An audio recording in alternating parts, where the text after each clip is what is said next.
नमस्कार दोस्तों, इस वीडियो में हम द कश्मीर फाइल्स और कुछ कश्मीर के मुद्दे पर बनी फिल्मों के बारे में बात करेंगे और ये पता लगाने की कोशिश करेंगे कि क्या काल्पनिक है, क्या नैरेटिव है, क्या प्रोपेगेंडा है और क्या हकीकत है। आपको बॉलीवुड के 2-3 फेवरेट वर्ड्स बता देता हूँ। इंसर्जेंट यानी विद्रोही या बागी, जो अपने ही देश की सेना अथवा सरकार के विरुद्ध लड़ रहा व्यक्ति हो, वो भी बंदूक के साथ, उसे विद्रोही या बागी कहते हैं। अब बंदूक उठाकर कोई मंत्र तो पड़ेगा नहीं, तो वो आतंक भय फैलाता है। और दूसरा शब्द होता है आतंकवादी, और आतंकवादी वो होता है जो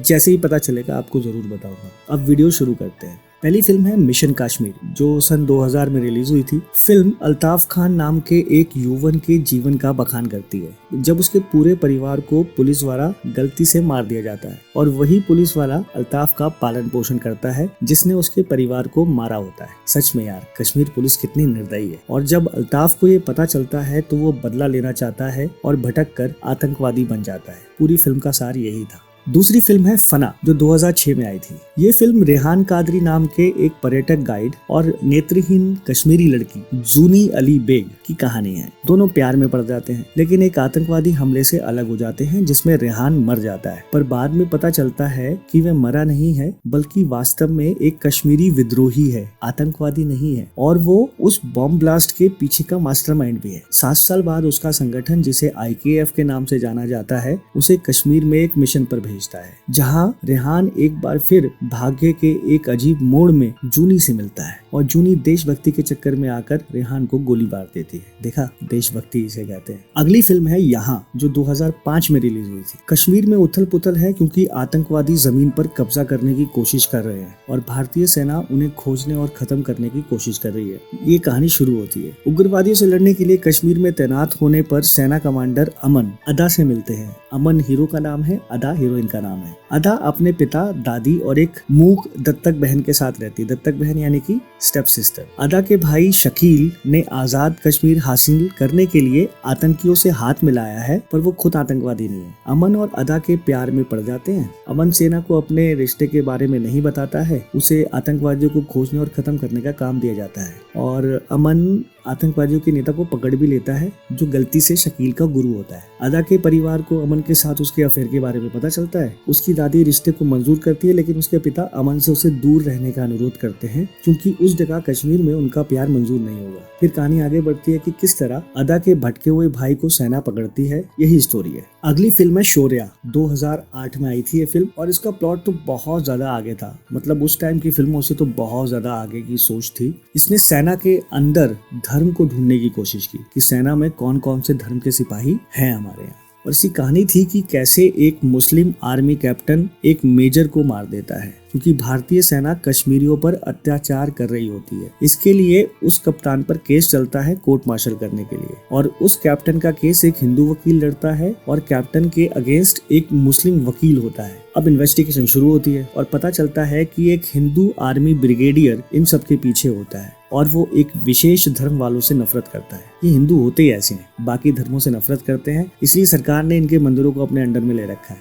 इसलिए इन्हें गुरुकुल नहीं खोलने दिए जाते, नहीं तो आतंकवादी पैदा होंगे। इसलिए बाकी धर्मों को बचाने के लिए माइनॉरिटी कमीशन बनाना पड़ा, पर्सनल लॉ बोर्ड बनाने पड़े, उन्हें अनुदान देने पड़े और सैलरी देनी पड़ी, जिससे कि वो सरवाइव कर सके। अगली फिल्म की बात करते हैं, लम्हा, जो आई थी 2010 में। इसकी कहानी है कि भारतीय सेना का एक खुफिया एजेंट को कश्मीर भेजा जाता है। वहाँ उसे एक प्रेस रिपोर्टर है गुल जहांगीर, उसकी आड़ में जो हिंसा फैला रहे होते हैं लोग, उनका पता लगाना होता है। और इस काम में उसका साथ एक दर्जी देता है, जो उग्रवादियों यानी कि आतंकवादियों और सैनिकों दोनों के लिए वर्दी बनाता है और उन्हें बेचता है। और वहाँ कुछ महत्वाकांक्षी राजनीतिक नेता भी होते हैं जिनसे कि ये एजेंट मिलता है और उनके साथ कई बैठक भी करता है। लेकिन बैठक के बाद वो ये निष्कर्ष पर पहुंच ही नहीं पाते कि पृथ्वी की सबसे खूबसूरत और सबसे खतरनाक जगह पर ये कट्टरवाद और चरमपंथ के पीछे है कौन। बहुत ही अच्छी कहानी थी। अब बात करते हैं मच अक्लेम्ड लोगों की पसंदीदा फिल्म हैदर की, जो 2014 में आई थी। इसकी कहानी 1995 के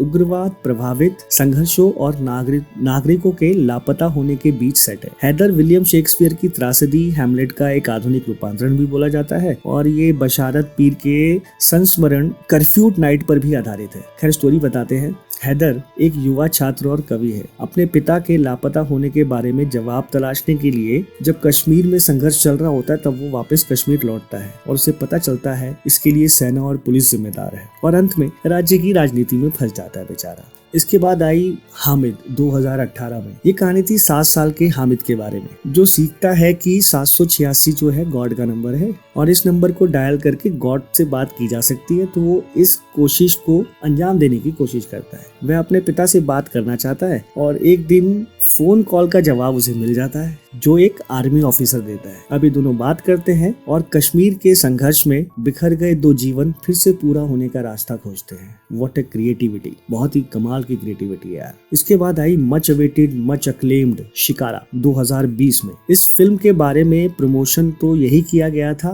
और स्लोगन भी था कि अनटोल्ड स्टोरी ऑफ कश्मीरी पंडित। तो ये फिल्म 1990 के कश्मीरी पंडितों के जेनोसाइड पर आधारित होनी चाहिए थी, पर जब लोग थिएटर में पहुंचे तो पता चला कि ये एक लव स्टोरी है जिसे जेनोसाइड के नाम पर बेचने की कोशिश की गई थी। खैर वो बात छोड़ देते हैं, फिल्म को फिल्म की तरह देखते हैं, वरना लोग कहेंगे कि हम इसमें पता नहीं क्या क्या देख रहे हैं। कहानी शांति और शिव धर की प्रेम कहानी के इर्द गिर्द घूमती है। जो कश्मीरी पंडित हैं जिन्हें कश्मीर छोड़ना पड़ा क्योंकि अमेरिका ने अफगानिस्तान को हथियार दिए थे, जो गलती से कश्मीर में आ गए थे और भटके हुए नौजवान बागी हो गए थे। बताइए जरा, अमेरिका पता नहीं क्या क्या करता रहता है। अब द कश्मीर फाइल्स की बात करते हैं, 2022 में आ रही है। तो आपको ये बता देता हूँ कि ये प्रोपेगेंडा फिल्म है। अरे ये मैं नहीं कह रहा, एनडीटीवी कह रहा है, चाहे तो खुद देख लो। पर ये बात अलग है कि फिर ऑप इंडिया का एक आर्टिकल छपा और उसके बाद इस प्रोपेगेंडा वर्ड को हटा दिया गया। खैर अब मजाक बंद करते हैं। तो ये सारी फिल्में किसी न किसी नैरेटिव को ही दिखाती हैं और सिर्फ काल्पनिक है जिनका सच से दूर दूर तक कोई नाता नहीं है। और ये मैं नहीं कह रहा,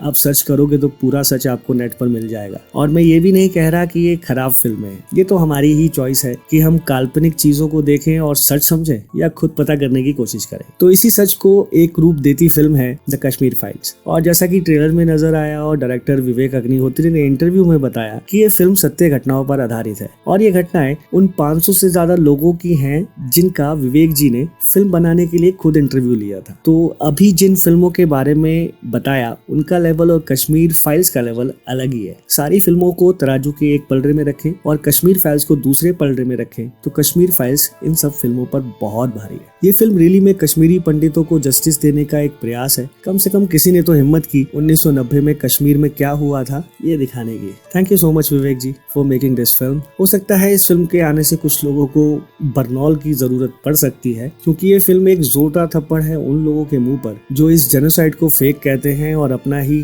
नैरेटिव फैलाते हैं। आपकी आइडियोलॉजी कुछ भी हो, पर आप अगर सच के साथ हैं और इवन आप सेकुलर भी हैं तो भी आपको ये फिल्म जरूर देखनी चाहिए। अंत में बस इतना ही कहना चाहूंगा कि जब हम सब कूड़ा फिल्में देख सकते हैं तो ये फिल्म तो स्पेशल है। इसे हमें थिएटर में खुद भी देखना चाहिए और लोगों को भी प्रमोट करना चाहिए। आशा करता हूँ आप ऐसा जरूर करेंगे। जय हिंद, वंदे मातरम।